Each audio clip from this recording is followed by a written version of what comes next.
안녕하세요. 남편과는 30이 넘은 나이에 지인의 소개로 만났습니다. 이후로 남편의 적극적인 구애에 사귀기 시작했고, 그렇게 사귄 지 1년 만에 부부의 연을 맺게 되었지요. 당시에는 누구나 그러하듯이 이혼은 생각지도 못했고, 평생을 남편과 행복하게 백년해로 하겠다고 다짐했어요. 하지만 그런 다짐이 무색하리만치 짧은 결혼 생활을 뒤로하고 지난해 어머님으로 인해 결국 남편과 헤어졌습니다. 결혼 이야기가 오가던 당시 두 분 사이가 좋지 못하다는 건 남편에게 들어서 어렴풋이 알고는 있었어요. 사이가 좋지 못하다는 게 이 정도 일거라고는 상상도 못했지요. 친정 부모님도 사소한 걸로 투닥거리를 자주 하시거든요. 그 정도라고만 생각했었지. 그리고 처음 그 광경을 제 눈으로 직접 목격한 건 결혼하고 얼마 되지 않아서였습니다. 남편 고향 친구의 결혼식이 시댁 근처라는 걸 알게 된 남편이 저에게 괜찮으면 결혼식에 갔다가 시댁에서 하루 자고 오면 안 되겠냐고 묻더라고요. 솔직히 내키지는 않았지만 단지 불편해서 싫다고 하기엔 남편이 서운해할 것 같아서 그러자 했지요. 며칠 뒤 결혼식에 들렸다. 시댁으로 향했습니다. 그런데 도착한 시댁의 분위기가 어찌나 냉랭하고 살벌하던지 살얼음판이 따로 없더라고요. 듣자 하니 이틀 전에 다투시고 이후로 계속 냉전 상태이셨답니다. 아뿔싸 싶었지만 그렇다고 이제 와서 저녁만 먹고 올라가겠다 하기도 뭐해서 가시방석에 앉은 듯 눈치만 보며 시간 가기를 기다리고 있었네요. 어머님을 도와 저녁상을 차렸습니다. 하지만 식사를 시작하고 얼마 지나지 않아 아버님께서 갑자기 수저를 어머님 쪽으로 집어 던지셨어요. 하마터면 어머님이 맞을 뻔한 걸 제 눈으로 봤기에 정말 크게 놀랐지요. 아버님께선 어머님더러 무슨 정신머리로 음식을 하길래 머리카락이 나오냐면서 밥맛 다 떨어졌다고 재수없다고 듣도 보도 못한 욕을 하시더라니까요. 마치 그 자리에 저나 남편은 없는 사람인 것처럼 전혀 개의치 않고 말이에요. 얼마 지나지 않아 어머님 얼굴은 새빨개졌고 그런 어머님을 보는 제 마음이 다 안 좋더라고요. 솔직히 남편이 나서서 아버님을 어떻게든 막아주면 좋겠다 싶었는데 충격적이게도 남편은 아무것도 안 들리고 못 보는 사람 마냥 묵묵히 집안만 처먹고 있더라니까요. 그렇게 입으로 들어가는지 코로 들어가는지도 모를 식사를 마치고 어머님과 함께 뒷정리를 하게 되었습니다. 저는 조심스레 괜찮으시냐 물었는데 어머님께서는 대답 대신 저에게 화를 내기 시작하셨습니다. 아까 아버님 국에서 나온 머리카락이 당신 머리카락이라는 증거가 있냐면서 제 거일 수도 있지 않냐고요. 그러면서 저더러 양심도 없답니다. 어떻게 시애미가 당하고 있는데 가만히 보고만 있냐고 정말 실망이라나요? 저는 순간 할 말을 잃었어요. 비록 제가 어머님을 도와 저녁상을 차리긴 했지만 국이 담겨있던 냄비나 그릇 근처에는 얼씬도 안 한 걸 잘 아시면서 어떻게 저런 소리를 하시나 싶었으니요. 억울하면서도 당신도 얼마나 답답하고 며느리 앞에서 자존심이 상해 그러시는 건가 싶어 그냥 죄송하다 했습니다. 솔직히 말하면 그래도 그때는 어머님에게 억울하고 야속한 마음보다 안쓰러움이 더 컸거든요. 아무튼 식사를 마친 저희는 거실에 모여 앉게 되었습니다. 어머님 아버님께서 아직 주무시지 않는데 저나 남편이 먼저 자러 들어간다고 했다간 무슨 욕을 먹을지 안 봐도 비디오였기에 눈치만 살피고 있었어요. 그런데 그때 벼랑간 아버님께서 리모컨이 없어졌다며 짜증을 내기 시작하셨습니다. 황당한 건 아버님은 정말이지 소파에 본드칠이라도 해놓으거 마냥 거기에 딱 달라붙어 계시면서 리모컨을 찾으려는 시도조차 하지 않고 계셨다는 거예요. 오히려 급기야 어머님더러 멍청해가지고 리모컨 하나도 어디다 놨는지 기억을 못하냐며 악만 쓰고 계셨지요. 보다 못한 제가 일어나서 리모컨을 찾기 시작했어요. 그리고 아버님이 즐겨보시는 신문 밑에 가려져 있던 리모컨을 찾아냈습니다. 뭐 어찌됐건 누구의 실수이건 그래도 저는 한숨 돌리는 듯 싶었습니다. 적어도 아버님이 이번만큼은 어머님께 미안해하지 않으실까? 그런 기대도 살짝 했고요. 그런데 아버님께서는 또다시 어머님더러 무식한 여편네가 리모컨을 헛곳에서 찾고 있다며 폭언을 퍼부으셨습니다. 그리고 이번에도 남편은 나 몰라라 하고 있었고요. 보다 못한 제가 당장이라도 아버님께 말 조심하시라고 어머님께 그런 식으로 말씀하지 마시라 한마디 하고 싶었습니다. 같은 여자라서 그런지 어머님이 당하고만 계시는 게 너무 안쓰럽고 안타까웠거든요. 하지만 딸도 아닌 며느리의 입장에서 아버님께 싫은 소리를 하는 게 생각만큼 쉬운 일은 아니었지요. 그래서 차라리 어머님 위로라도 해드려야겠다. 그렇게 생각하고 어머님께 살며시 기분 푸시라고 말을 걸었습니다. 그랬더니 어머님께선 저더러 주제넘게 나서지 말라며 무안을 주시더라고요.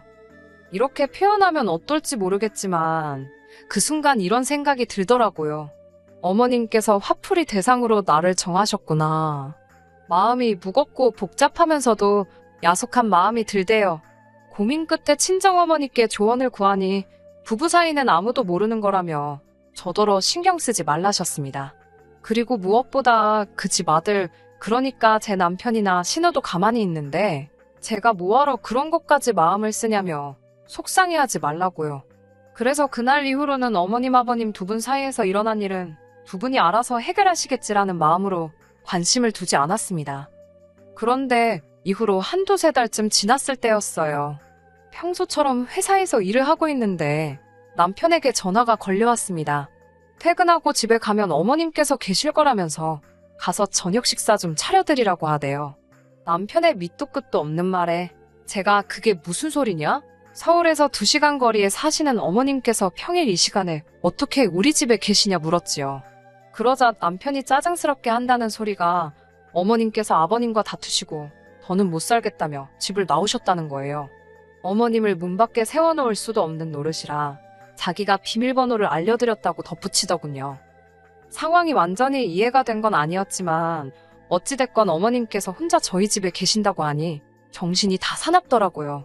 아침에 출근할 때만 하더라도 이런 일이 있을 줄 몰랐으니 집도 어지럽힌 채로 나왔고 냉장고에 먹을 만한 게 있긴 했었나. 설마 안방에 무턱대고 들어가 보시진 않겠지? 별의별 생각이 들더라니까요. 그래도 이때는 처음이었기에 얼마나 속상하시면 집 나올 생각을 다 하셨을까 싶어 조금 길어지더라도 이해해드리자 생각했습니다. 그렇게 퇴근하고 집에 들어가니 어머님께서 소파에 누워 TV를 보고 계셨어요. 현관에 들어선 저를 보시고는 다짜고짜 당신 왔다는 소리 못 들었냐며 신경질을 내시더군요. 들었는데 어머님도 아시다시피 제가 회사에 있지 않았냐 하니까 회사고 나발이고 시어머니가 올라왔다고 하면 어떻게든 집에 올 궁리를 하는 게 예의 아니냐고. 달리 뭐라 대꾸할 말이 없어서 그냥 죄송하다 하니까 죄송이고 나발이고 밥이나 차려보랍니다. 그러면서 집구석이 이게 뭐냐고 저더러 살림도 내팽개치고 사냐고. 저는 또 다시 어쩔 수 없이 어머님께 어머님도 아시다시피 저나 남편이나 맞벌이를 하지 않냐. 그렇다 보니 매일매일 청소는 못하고 산다고 말씀드렸습니다. 그러자 어머님께서는 그놈의 회사 핑계 좀 그만 대라면서 당신은 일하면서 애도 키우고 살림도 다 해냈다는 무슨 옛날 고리짝 시절 이야기를 하시며 저를 비난하시더라고요. 저도 저대로 스트레스도 받고 마땅히 뭐 차려드릴 것도 없기도 하고 마침 그때 퇴근한 남편이 돌아왔고 어머님께선 배고파 죽겠다며 남편에게 네 마누라가 밥도 안 준다고 하소연을 하시더군요. 남편이 벙찐 제 얼굴을 보더니 한숨을 내쉬면서 일단 배달 음식이라도 시키자 했고요. 음식을 기다리는 동안 남편이 저더러 어머님 계시다고 미리 말하지 않았냐고 알고 있었으면 미리 장이라도 봐오는 게 정상 아니냐고 싸붙이더군요. 저도 저 나름대로의 항변을 했습니다. 내가 놀다 온 것도 아니고 지하철 버스 타고 출퇴근하는데 어디 가서 무슨 수로 퇴근길에 장을 봐서 그걸 이고지고 오느냐고요. 그러는 사이에 음식이 도착했는데 어머님께서 한 입 딱 드시자마자 조미료 냄새가 나서 입에도 못 대겠다며 저더러 너는 뭘 시키려면 먹을 만한 걸 시키지. 시엠이 굶기려고 작정을 했냐면서 화를 내시는 게 아니겠어요? 그러더니 저기나 여기나 당신 생각해주는 사람은 하나도 없다면서 먼저 잠이나 자야겠다셨습니다. 그러자 남편이 먼저 일어나서는 어머님을 모시고 안방으로 가는 거예요. 당황한 제가 방에서 나온 남편한테 왜 손님방 두고 안방으로 모셨냐고 물으니 남편이 그러면 어머님을 뭐 어디 거실에서 주무시게 하냐입니다. 저더러 가뜩이나 아버님한테 서운해서 오신 분 홀대해야겠냐며 아버지 등살에 도망 나오신 거나 마찬가지인데 여기서 기분이라도 좀 풀어드려서 보내는 게 맞지 않겠냐고 저한테 부탁을 하더라고요. 어처구니가 없긴 했지만 남편과 다투기도 싫고 그래서 일단 알겠다 했습니다. 그런데 이튿날 새벽 5시 반쯤인가 어머님께서 저를 흔들어 깨우셨습니다. 참고로 남편은 어차피 한번 잠들면 누가 업어가도 몰라요. 제가 무슨 일 때문에 그러시냐 하니까 일어나서 아침 식사 준비를 하랍니다. 저나 남편이나 둘 다 아침은 안 먹고 출근을 하는데 갑자기 아침을 차리라니. 제가 저희는 아침을 안 먹는다 하니까 그럼 당신도 굶으라는 거냐입니다. 어쩔 수 없이 일어나 부엌에 갔어요. 냉장고에 있던 마른 반찬 몇 가지랑 계란 후라이 몇 개에서 급하게 아침상을 차려드렸습니다. 평소에도 저녁 식사는 주말이 아닌 이상은 간단하게 때우기 때문에 냉장고에 뭣도 없었어요. 그러고 있는데 식탁에 앉은 어머님께서는 저더러 참 편하게 산답니다. 아주 날라리 여편네가 따로 없대요. 제가 무슨 말씀을 그렇게 하시냐고, 제가 왜 날라리냐고 물었더니 남편 아침을 해주길 하냐, 집 청소를 매일 하기를 하냐, 그렇다고 시부모한테 뭘 잘하기를 하냐, 아침상에 밥도 안 넘어가게 국 하나도 안 올리는데 자기한테 예쁜 며느리, 우리 아들한테 제대로 된 마누라 대접받기를 바라냐고 하시더군요.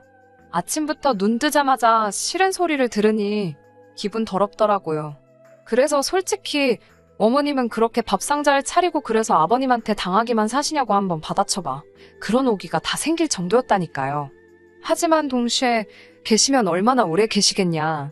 2, 3일이면 내려가시지 않겠나. 계시는 동안은 남편이 고개 숙여 부탁했던 것도 있고 해서 그냥 좋은 게 좋은 거다 생각하고 맞춰드리자 싶더라고요.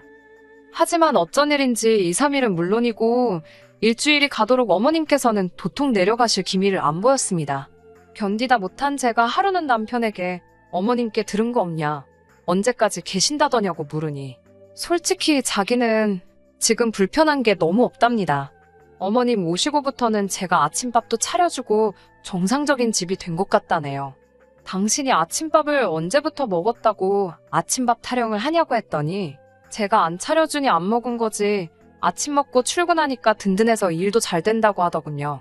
그렇게 꼭 먹어야 하는 아침밥이면 밥솥에 밥 있고 냉장고에 반찬 있는데 직접 차려 먹지 그랬냐고 하니 그건 안 될 일이라면서 얼버무리더라고요.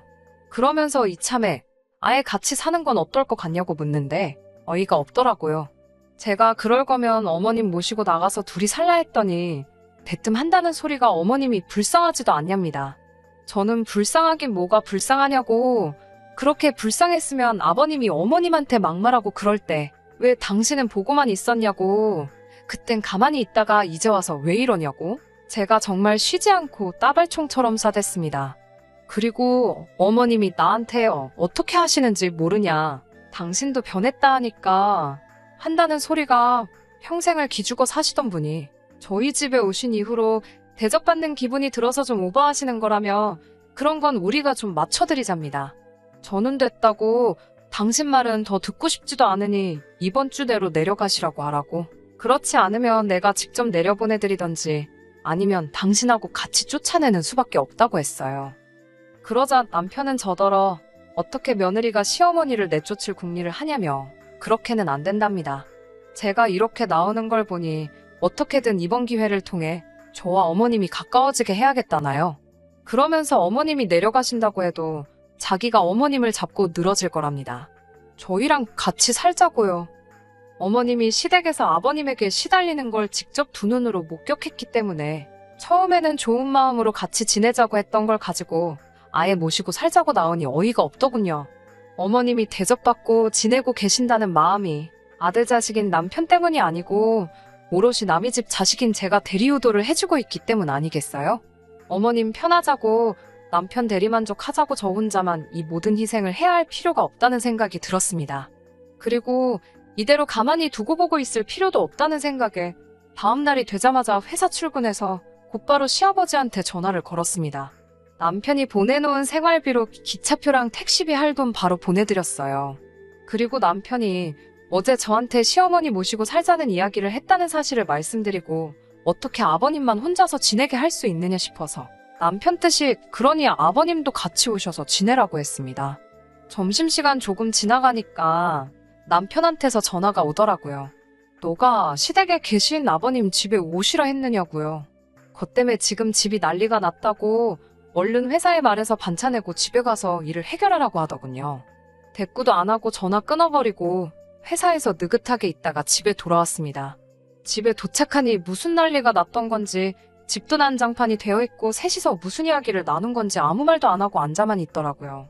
남편은 들어온 저를 붙잡고 왜 일을 이 지경으로 만들었냐면서 해명을 하고 이 상황을 해결하라고 하는 겁니다. 그래서 남편한테 말했어요. 당신이 어머님 모시고 살자고 하지 않았느냐고요. 어떻게 아버님만 혼자 두고 어머님을 모시고 사냐고. 뒤늦게 정신 차려서 효자가 된 것 같은데 효자 노릇 하려면 제대로 해야 하지 않겠냐고. 아버님까지 모시고 살아야지 진짜 효자 아니겠냐고 했습니다. 어머님은 그 와중에 머릿속에서 계산기를 두들겨 보신 건지 아버님한테 또 시달리면서 사는 건 싫지만 그래도 어찌저찌 살림 대신해줄 며느리가 있으니 어떻게든 되겠지 싶으셨나 봐요. 이러나 저러나 부부였던지라 그래도 혼자 있던 아버님이 신경은 쓰이셨나 봐요. 남편한테 제가 이렇게까지 나오는데 그럼 넷이서 한번 살아보는 게 어떻겠냐고 하더라고요. 그 말이 끝나기 무섭게 저는 표정을 싹 바꾸고 왜 넷이서 사냐고 셋이서 사는 거라고 한마디 던져줬습니다. 합가강요는 이혼 사유인 거 모르냐고. 저는 이미 어제 저녁에 남편이 어머님 모시고 살자고 했을 때 이혼을 결심했다고요. 이혼하게 되었지만 그래도 다행 아니냐고. 아들이 결혼하고 나니까 끝내 부모님 끔찍히 챙기는 효자가 되었지 않냐고 하고 아버님한테는 아들을 봐서라도 어머님 그만 좀 괴롭히시라. 어머님한테는 남편 밥도 안 차려주는 날라리 며느리는 이제 다시 남이 될 테니 아들 아침에 일찍 깨워서 식사 좀 챙겨주시라 했어요. 남편한테는 남한테 자기 부모 효도 바라지 말고 이제 스스로 효도하는 모습 좀 보여드려라 하고 저는 그 길로 친정으로 향했습니다. 이틀도 안 지나서 남편한테 부모님은 시댁으로 돌아가셨으니 저보고 이제 꼬장 그만 부리고 돌아오라고 하더라고요. 꼬장은 무슨 꼬장이냐고. 이혼하기로 한 거 진심이니까 앞으로 할 말 있으면 변호사 통해서 하라고 했습니다. 아들 대신 며느리한테 효도받으면서 편히 계시다가 막상 아들까지 돌려받게 되니까 어머님도 차라리 아버님 한 분만 챙기지 아들까지 같이 뒷바라지 해주긴 싫었나 봐요. 평생 눌러앉으실 것처럼 하더니 이틀도 안 돼서 내빼셨으니 말입니다. 이혼소송 진행하면서 신혼집 구할 때 들어갔던 돈이랑 전부해서 재산 분할을 받았습니다. 남편 혼자벌이로는 남은 대출금 상환하기도 빠듯해서 저는 당연히 집을 포기할 거라고 생각했는데 서울 아파트라도 지켜야겠다고 생각했는지 시부모님이 집 팔고 와서 결국 세 가족이서 다시 뭉쳐 살게 되었네요. 작년 저희가 결혼했을 때 집값이 가장 비싸던 시절이었으니 그때하고 비교하면 한 2억 정도 집값으로 손해를 봤을 거예요. 하지만 그 손해가 눈에나 들어오겠어요? 제 덕분에 아들은 효자가 되고 다시 화목하게 세 가족이서 살게 됐는데 말입니다. 가정의 평화는 돈 주고도 못 산다는데 2억이면 싸게 먹힌 거 아니겠어요? 과연 효자가 된 아들이 국 하나 반찬 몇 개 해서 아침밥을 차리고 있을지 아니면 귀한 아들 회사 일 편하게 하라고 어머님이 차려주고 계실지 그건 모르는 일이지만 말이에요. 끝까지 들어주셔서 감사합니다. 오늘의 사연은 여기까지입니다. 구독과 좋아요, 알람 설정 부탁드리고 더 좋은 사연으로 다시 찾아뵙겠습니다. 감사합니다.